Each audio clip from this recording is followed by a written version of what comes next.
ऐसा है कि प्रेमचंद के तमाम स्टोरीज हैं and me and Saira have been telling each year on this date. और प्रेमचंद के फैमिली मेंबर्स भी आज नहीं है, नहीं तो आ रहे थे, अनिल राय वगैरह ग्रैंडसन, वो शरीक होते हैं। This is I love it. और आपका ये था कि कहाँ से पढ़ते रहते हैं, because I love him because of the reasons I just elaborated. तो सोज़े वतन उनकी जो है, जो कि जब्त कर ली गई थी, और जो बैंड थी उसी की एक कहानी थी। उसमें कई कहानियां बड़ी अच्छी हैं, और एक जो थी वो है दुनिया का सबसे अनमोल रतन, मुंशी प्रेमचंद। आज ही हमने बताया, आपने दया निगम के बारे में बताया कि प्रेमचंद के आगे मुंशी कैसे लग गया। If allow me 1 minute I will tell that also, which is the latest acquisition by me. कि एक तो कायस लोग मुंशी का काम करते थे लिखने का, माथुर श्रीवास्तव सक्सेना वगैरह, तो उसमें मुंशी कहा जाता था, तो मुंशी।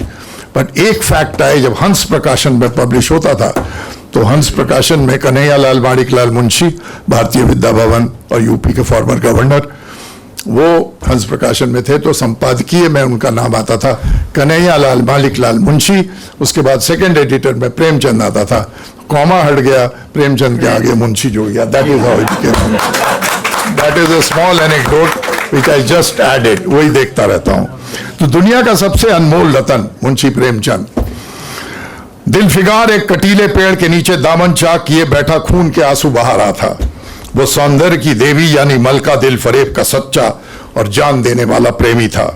उन प्रेमियों में वही जो इत्र फुलेल में बसकर और शानदार कपड़ों से सजकर आशिक के वेग में माशूकियत का दम भरते हैं, बल्कि उन सीधे साधे भोले भाले फिदाइयों में जो जंगल और पहाड़ों से सर टकराते हैं और फरियाद मचाते फिरते हैं।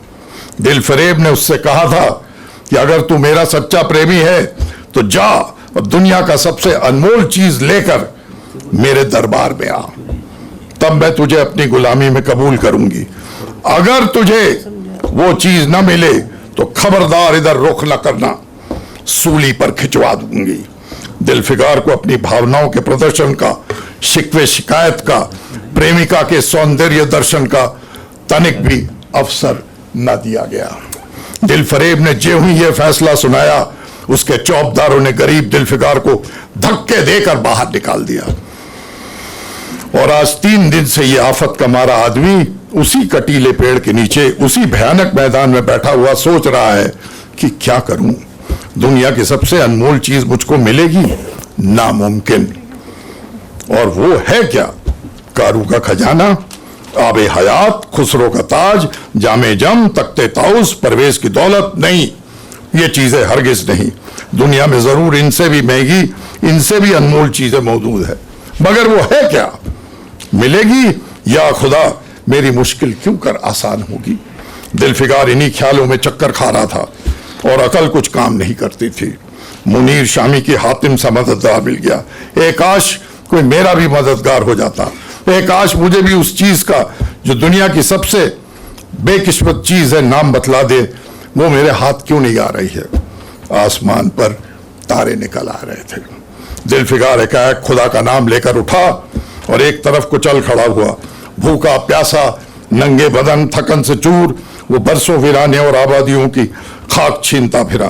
तलवे कांटों से छलनी हो गए, शरीर में हड्डियां दिखाई देने लगी, मगर वो चीज जो दुनिया की सबसे बेशकीमती चीज थी न मिली और न ही उसका कुछ निशान मिला। एक रोज वो भूलता भटकता एक मैदान में जा निकला, जहां हजारों आदमी गोल बांधे खड़े थे। बीच में कई अमामे और चोगे वाले दड़ियल काजी अफसरी शान से बैठे हुए आपस में कुछ सलाह मशविरा कर रहे थे। और इस जमात से जरा दूर पर एक सूली खड़ी थी। दिल फिगार कुछ तो कमजोरी की वजह से और कुछ यहाँ की कैफियत देखने के इरादे से ठिठक गया। क्या देखता है कि कई लोग नंगी तलवारें लिए एक कैदी को, जिसके हाथ पैर में जंजीरें थी, पकड़े चले आ रहे हैं। सूली के पास पहुंचकर जब सब सिपाही रुक गए और कैदी की हथकड़ियां, बेड़ियां सब उतार ली गई, इस अभागे आदमी का दामन सैकड़ों बेगुनाहों के खून के छींटों से रंगीन था। उसका दिल नेकी के ख्याल और रहम की आवाज से जरा सा भी परिचित नहीं था। उसे काला चोर कहते थे। सिपाहियों ने उसे सूली के तख्ते पर खड़ा कर दिया, मौत की फांसी उसके गर्दन में डाल दी और जल्लादों ने तख्ता खींचने का इरादा किया कि वो अभागा मुजरिम चीख कर बोला, खुदा के वास्ते मुझे एक पल के लिए फांसी से उतार दो ताकि अपने दिल की आखिरी आरजू निकाल लूं। यह सुनते ही चारों तरफ सन्नाटा छा गया। लोग अचंभे में आकर ताकने लगे। काजियों ने एक मरने वाले आदमी की अंतिम याचना को रद्द करना उचित न समझा और बदनसीब पापी काला चोर जरा देर के लिए फांसी से उतार लिया गया। इसी भीड़ में खूबसूरत भोला भाला लड़का एक छड़ी पर सवार होकर अपने पैरों पर उछल उछल कर फर्जी घोड़ा दौड़ा रहा था और अपनी सादगी की दुनिया में ऐसा मगन था कि इस वक्त सचमुच अरबी घोड़े का शहसवार है। बदनसीब काला चोर फांसी से उतरा। हजारों आंखें उस पर गड़ी हुई थी। वो उस लड़के के पास आया और उसे गोद में उठाकर प्यार करने लगा। उसे इस वक्त वो जमाना याद आया जब वो खुद ऐसा ही भोला भाला, ऐसा ही खुश व खुर्रम और दुनिया की गंदगियों से ऐसा ही पाक साफ था। माँ गोदियों में खिलाती थी, बाप बलाएं लेता था और सारा कुनबा जान न्यौछावर करता था। काले चोर के दिल पर इस वक्त बीते हुए दिनों की याद का इतना असर हुआ कि उसकी आंखों से जिन्होंने दम तोड़ती हुई लाशों को तड़पते देखा और न झपकी, आंसू का एक कतरा टपक पड़ा। दिलफिकार ने लपक कर उस अनमोल मोती को हाथ में ले लिया और उसके दिल ने कहा, बेशक ये दुनिया की सबसे अनमोल चीज है जिस पर तख्ते ताउस और जामे जम और आबे हयात और जरे परवेज सब न्यौछावर हैं। इस ख्याल से खुश होता, कामयाबी की उम्मीद में सरमस्त, दिलफिकार अपनी माशूका दिल फरीब के शहर मीनोसाबाद को चला। मगर ज्यों ज्यों मंजिलें तय होती थी उसका दिल बैठा जाता था कि कहीं उस चीज की दुनिया में सबसे जिसको समझता था, अगर दिल फरीब की आंखों में इस चीज की कदर ना हुई तो मैं फांसी पर चढ़ा दिया जाऊंगा और इस दुनिया से नामुराद जाऊंगा। लेकिन जो हो सो हो, अब तो किस्मत आजमाई है। आखिरकार पहाड़ और दरिया तय करके वो शहर मीनोसाबाद में आ पहुंचा और दिल फरेब की ड्योढ़ी पर जाकर विनती की कि थकान से टूटा हुआ खुदा के फजल के हुक्म की तामील करने आया है और आपके कदम चूमना चाहता है। ये उसने मैसेज दिया अपने माशूका को। दिल फरेब ने फौरन अपने सामने बुला भेजा और एक सुनहरे पर्दे की ओट से फरमाइश की कि वो अनमोल चीज पेश करो। दिलफिकार ने आशा और भय की एक विचित्र मन स्थिति में वो बूंद पेश की और उसकी सारी कैफियत बहुत पुरअसर लफ्जों में बयान की। दिल फरेब ने पूरी कहानी बहुत गौर से सुनी और वो भेंट हाथ में लेकर जरा देर तक गौर करने के बाद बोली, दिलफिकार, बेशक तूने दुनिया की एक बेशकीमत चीज ढूंढ निकाली। तेरी हिम्मत और तेरी सूझबूझ की दाद देती हूं, मगर ये दुनिया की सबसे बेशकीमती चीज नहीं। इसलिए तू यहां से जा और फिर कोशिश कर। जैसा कि मैंने पहले बताया था कि अगर तुम नहीं ला सके तो तुम्हें दोबारा फांसी पर चढ़ा दूंगा। नाकाम और नामुराद दिलफिकार इस माशूकाना इनायत से जरा दिलेर होकर बोला, दिल की रानी, बड़ी मुद्दत के बाद तेरी डोरे पर सजदा करना नसीब होता है। फिर खुदा जाने ऐसे दिन कब आएंगे, क्या तू अपने जान देने वाले आशिक के बुरे हाल पर तरस न खाएगी। दिल फरेब आशिक की ये चाव भरी बातें सुनकर वो गुस्सा हो गई और हुक्म दिया कि इस दीवाने को खड़े खड़े दरबार से निकाल दो। चौबदार ने फौरन गरीब दिलफिकार को धक्का देकर यार के कूचे से बाहर कर दिया। कुछ देर तक तो दिलफिकार अपनी निष्ठुर प्रेमिका की इस कठोरता पर आंसू बहाता रहा और फिर वो सोचने लगा कि अब कहां जाऊं। एक रोज वो शाम के वक्त किसी नदी के किनारे खस्ता हाल पड़ा हुआ था। बेखुदी के नशे से चौंका तो क्या देखता है कि चंदन की एक चिता बिछी हुई है और उस पर एक युवती सुहाग के जोड़े पहने 16 श्रृंगार किए बैठी है। सती प्रथा उस वक्त होती थी। उसकी जांग पर उसके प्यारे पति का सर है। हजारों आदमी गोल बांधे खड़े हैं और बातचीत कर रहे हैं। इतने में एकाएक चिता में से आग की लपटें उठी। सती का चेहरा उस वक्त एक पवित्र भाव से आलोकित हो रहा था। It was lit up. चिता की पवित्र लपटें उसके गले से लिपट गई और दम के दम में वो फूल सा शरीर राख हो गया। Here Premchand is also in my view is criticising the sati pratha, जिसके लिए उस जमाने में ब्राह्मण समाज वालों ने किया था। Premchand as a progressive writer is giving this social evil को हाईलाइट कर रहे हैं। अंतिम लीला के बाद जब सब लोग अपने घरों को लौटे तो दिलफिकार चुपके से उठा और अपने चाक दामन कुर्ते में यह राख का ढेर समेट लिया। अब वो समझ रहा है कि शायद ये अनमोल चीज है और सफलता के नशे में चूर यार के कूचे की तरफ चला। अब जो जो वो मंजिल के करीब आता था उसकी हिम्मत बढ़ती जाती थी। उसके दिल में बैठा हुआ ये कह रहा था अब तेरी जीत है, और इस ख्याल ने उसके दिल को जो जो सपने दिखाए उनकी चर्चा व्यर्थ है। वो अब फिर दोबारा दाखिल हुआ और दिलफरेब की ऊंची ड्योढ़ी पर जाकर खबर दी कि दिलफिगार अब की सुर्खो होकर लौटा है और हुजूर के सामने आना चाहता है। दिलफरेब ने जाबाज आशिक को फौरन दरबार में बुलाया और उस चीज के लिए जो दुनिया की सबसे बेशकीमती चीज थी हाथ फैला दिया। दिलफिगार ने हिम्मत करके उसकी चांदी जैसी कलाई को चूम लिया और मुट्ठी भर राख को उसकी हथेली में रखकर सारी कैफियत दिल को पिघला देने वाले लफ्जों में कह सुनाई। दिलफरेब ने उस मुट्ठी भर राख को आंखों से लगा लिया और कुछ देर तक विचारों के सागर में डूब रहने के बाद बोली, ए जान न्यौछावर करने वाले आशिक दिलफिगार, बेशक ये राग जो तू लाया है जिसमें लोहे को सोना कर देने की सिफत है, दुनिया की बहुत कीमती चीज है और मैं सच्चे दिल से तेरा एहसान मंद हूं कि ऐसे नो, मगर दुनिया में इससे भी ज्यादा अनमोल चीज है, जा उसे तलाश कर ला। Again disappointment, I will finish soon. Dilfigar का हियाब छूट गया। उसे यकीन हो गया कि मैं दुनिया में उसी तरह नाशाद और नामुराद मर जाने के लिए पैदा किया गया था और अब इसके सिवा और कोई चारा नहीं कि किसी पहाड़ पर चढ़कर नीचे कूद पड़ूं ताकि माशूक के जुल्मों की फरियाद करने के लिए एक हड्डी भी बाकी न रहे। वो दीवानी की तरह उठा और गिरता पड़ता एक गगनचुंबी पहाड़ की चोटी पर जा पहुंचा। किसी और समय ऐसे ऊंचे पहाड़ पर चढ़ने का साहस न कर सकता था, मगर इस वक्त जान देने के जोश में उसे वो पहाड़ में एक मामूली टेकरी से ज्यादा ऊंचा न नजर आया। करीब था कि वो नीचे कूद पड़े कि हरे हरे कपड़े पहने हुए और हरा अमामा बांधे एक बुजुर्ग एक हाथ में तस्बीह और दूसरे हाथ में लाठी लिए बरामद हुए और हिम्मत बढ़ाने वाले स्वर में बोले, दिलफिगार नादान, ये क्या बुज़दिलों जैसी हरकत है?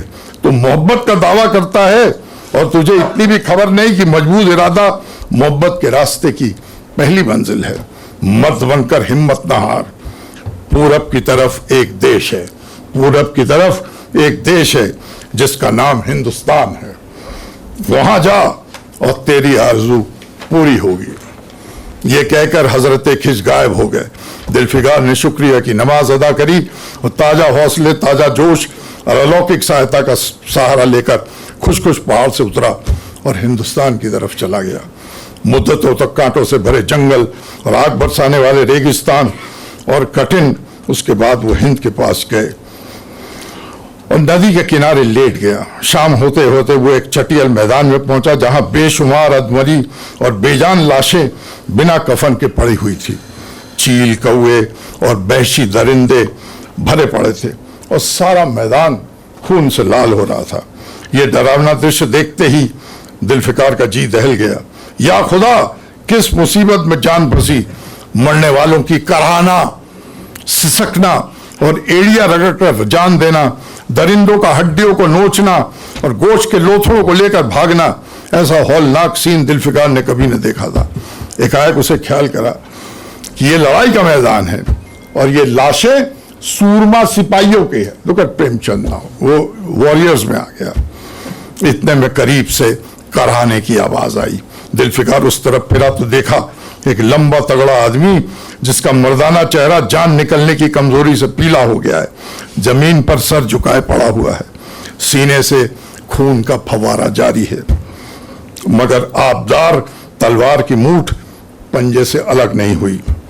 दिलफिकार ने एक चिथड़ा लेकर घाव के मुख पर रख दिया ताकि खून रुक जाए और बोला, ए जवामर्द, तू कौन है? जवामर्द, तू कौन है? जवामर्द ने यह सुनकर आंखें खोली और वीरों की तरह बोला, क्या तू नहीं जानता कि मैं कौन हूं? क्या तूने आज इस तलवार की काट नहीं देखी? मैं अपनी मां का बेटा और अपने देश भारत का सपूत हूं। ये कहते कहते उसकी त्योरियों पर बल पड़ गए। पीला चेहरा गुस्से से लाल हो गया और आबदार शमशीर फिर अपना जौहर दिखाने के लिए चमक उठी। दिलफिकार समझ गया था कि इस वक्त मुझे दुश्मन समझ रहा है। नरमी से बोला, ए जवामर्द, मैं तेरा दुश्मन नहीं हूं, अपने वतन से निकला हुआ एक गरीब मुसाफिर हूं। इधर भूलता भटकता आ निकला, बजाय मेहरबानी मुझे कुल कैफियत न बना। ये सुनते ही घायल सिपाही बहुत मीठे स्वर में बोला, अगर तू मुसाफिर है तो आ और मेरे खून से तर पहलू में बैठ जा, क्योंकि यही 2 अंगुल जमीन है जो मेरे पास बाकी रह गई है, और जो सिवाय मौत के कोई नहीं छीन सकता। अफसोस है कि तू आया ऐसे वक्त में आया जब मेरा आतिथ्य सत्कार करने लायक कोई नहीं है। हमने हमलावर दुश्मन को बता दिया, जो लाशें तू देख रहा है ये उन लोगों की है जो इस तलवार के घाट उतरे हैं, और गो कि मैं बेवतन हूं, मगर गनीमत है कि दुश्मन की जमीन पर नहीं मर रहा हूं। जवां मर्द की आवाज मध्यम हो गई थी, अंग ढीले पड़ गए, खून इतना ज्यादा बहा कि खुद ब खुद बंद हो गया।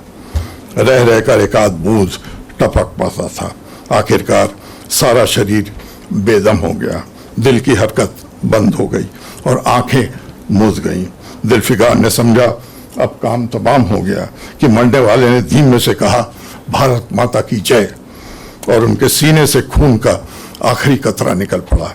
एक सच्चे देश प्रेमी और देशभक्त ने देशभक्ति का हक अदा कर दिया। दिलफिकार पर इस दृश्य का बहुत गहरा असर पड़ा। उसके दिल ने कहा, बेशक दुनिया में खून के इस कतरे से ज्यादा अनमोल चीज कोई नहीं हो सकती। उसने फौरन खून की बूंद को, जिसके आगे यमन का लाल हेज भी है, हाथ में ले लिया और इस दिलेर राजपूत की बहादुरी पर हैरत करता हुआ अपने वतन की तरफ रवाना हुआ। और सख्तियां झेलता हुआ आखिरकार बहुत दिनों के बाद वो अपनी रानी मलका दिलफरेब की ड्योढ़ी पर पहुंचा। दिलफरेब ने उसको अंदर बुलाया, खुद हस्बे मालूम सुनहरे पर्दे की ऊंट में बैठी और बोली, दिलफिकार अब की तू बहुत दिनों के बाद वापस आया, ला दुनिया की सबसे बेशकीमत चीज कहाँ है। दिलफिकार ने मेहंदी रची हथेलियों को चूमते हुए खून का कतरा उस पर रख दिया और उसकी पूरी कैफियत पुरजोश लहजे में कह सुनाई। वो खामोश भी न हो पाया था कि एकाएक वो सुनहरा पर्दा हट गया और दिलफिकार के सामने हुस्न का एक दरबार सजा हुआ नजर आया, जिसकी एक एक नाज़नीन जुलेखा से बढ़कर थी। दिलफरेब बड़ी शान के साथ सुनहरी मसनद पर सुशोभित हो रही थी। दिलफरेब मसनद से उठी और कई कदम आगे बढ़कर उससे लिपट गई। गाने वालियों ने खुशी के गाने शुरू कर दी। दरबारियों ने दिलफिकार को नजरें भेंट की और चांद सूरज को बड़ी इज्जत के साथ मसनद पर बैठा दिया। जब वो लुभावना गीत बंद हुआ तो दिलफरेब खड़ी हो गई और हाथ जोड़कर दिलफिकार से बोली, ए जानिसार आशिक। दिलफिकार, मेरी दुआएं भर आई और खुदा ने मेरी सुन ली और तुझे कामयाब व सुरखरू किया। आज से तू मेरा मालिक और मैं तेरी लौंडी। ये कहकर उसने एक रत्न जटित मंजूषा मंगाई और उसमें से एक तख्ती निकाली जिस पर सुनहरे अक्षरों से लिखा हुआ था, खून का ये आखिरी कतरा जो वतन की हिफाजत में गिरे, दुनिया में वो दुनिया की सबसे अनमोल चीज है। Thank you.